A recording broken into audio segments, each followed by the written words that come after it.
Today's Bendy and the Ink Machine video, we take a look at the mysterious new Boris who shows up at the end of Chapter 4 with a theory about who exactly he may be. But before we jump into today's video guys, remember to subscribe and hit that bell to be notified every time a new video drops.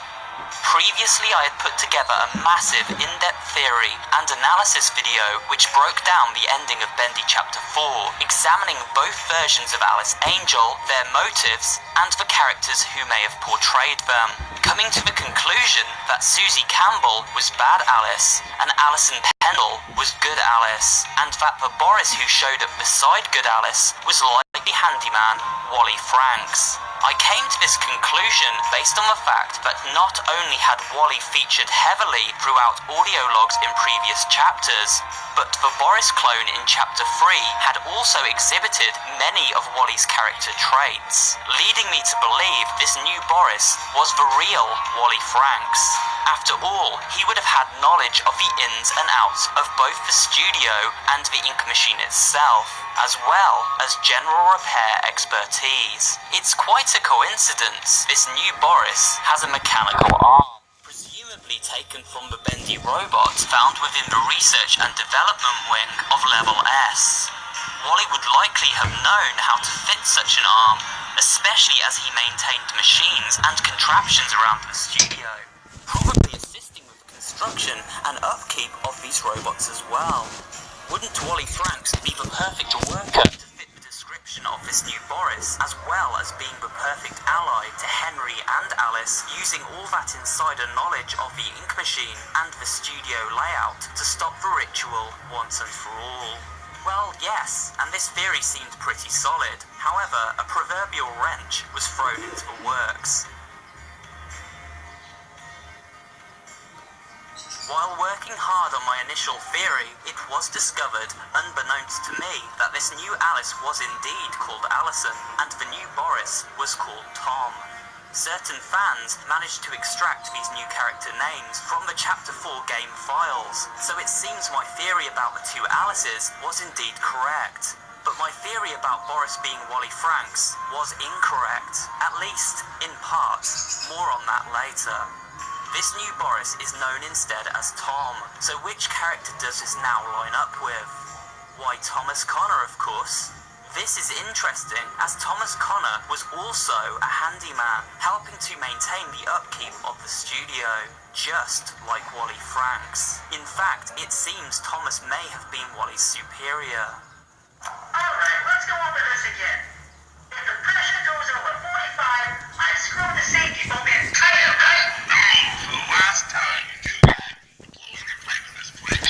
Judging by this recording, it sounds as though Wally was pretty lazy and didn't exactly shine in his job role as fellow handyman at the studio, whereas Thomas Conor was actually decent at his job, to the point where he seemed to be in charge of Wally himself. An interesting point here is that unlike Wally, who seems happy-go-lucky, Thomas sounds far more stern and serious throughout all of his audio logs. Whoever thought that these running pipes could hold up under this kind of strain?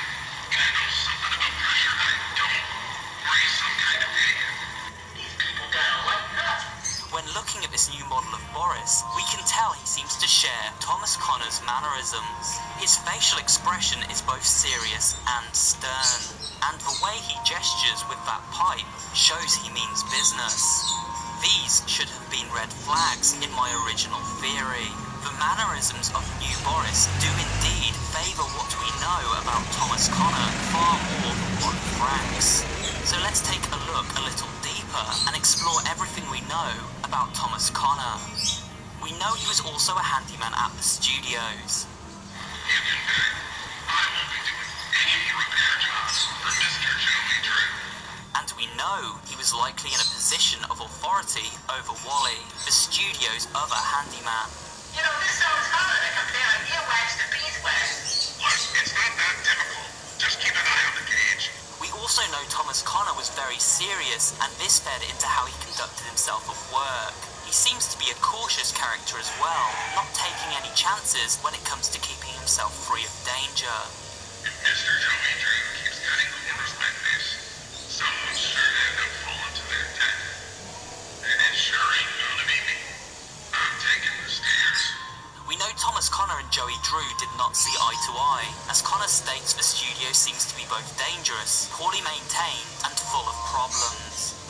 It's dark and it's cold, and it's stuck in behind every single wall. In some places, I swear this conversing ink is clear up to my knees. It sounds like Joey was pouring all of his money, time, and attention into his grand master plan, the ink machine and future ritual that we now know has turned the workers of the studio into cartoon creations and inky abominations. It was likely Thomas Conor knew about this in part, as like Wally, he would have been working on maintenance jobs all over the studio.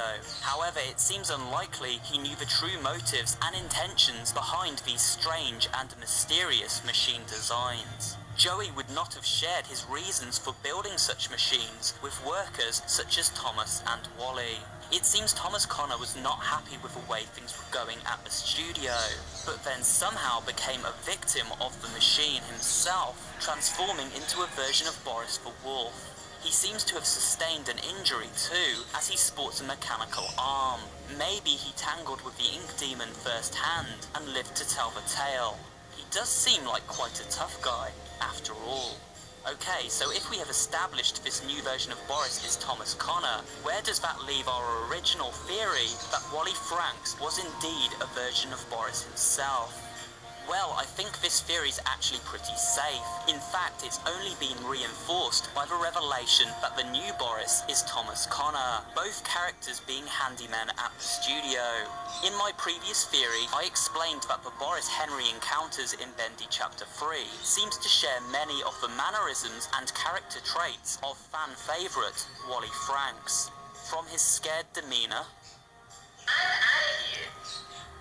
to his ability to help out Henry with a number of handyman-related jobs, to the fact that he made a collage which pretty much screams, "Help, I'm trapped in the body of Boris," found within the very safe house he inhabited, and we even see a little of Wally's trickster personality thrown in for good measure.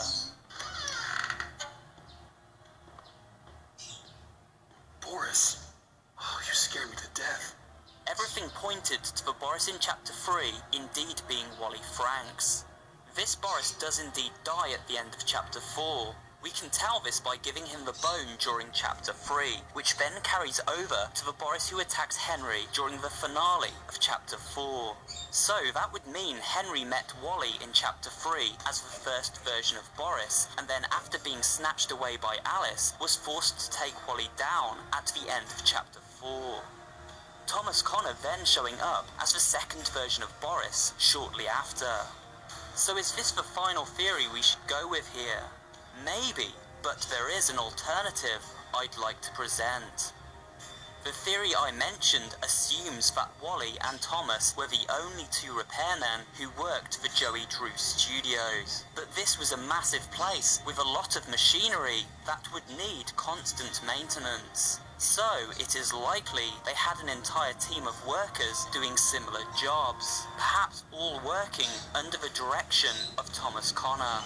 This explains the reason we see so many Boris clones. If the repairmen Wally Franks and Thomas Conor both became versions of Boris, perhaps the ritual caused all the other workers with similar job roles to also become a version of this beloved cartoon character, explaining why there are so many versions of Boris throughout the studio, and also why Henry discovers the wrench on Boris in Chapter 1. If this theory is correct, it means that the key items we collected in Chapter 1 didn't belong to any one character, but rather represented the job roles of a group of workers. The ink, for example, representing the artists, the record, the musicians, the wrench, the repairmen, and so the ritual turned both Alice Angel actresses into Alice Angel. The ink turned artists into searchers and ink people, and the wrench turned the handyman into versions of Boris. If this theory is correct, it flips everything on its head. We'll have to wait until Chapter 5 to find out for sure, but this may mean the Boris from Chapter 3 was a generic worker and not actually Wally Franks at all. Rather, it may have been another repairman with a similar personality. And that's it for today's video, guys. I hope you did enjoy it. Remember to go and check out my Bendy Chapter 4 Ending Explained theory, as that's very in-depth about why both versions of Alice are Susie Campbell and Alison Pendle, as well as explaining a bit more about the whole Boris theory as well. I wanted to do this as a follow-up video, guys, and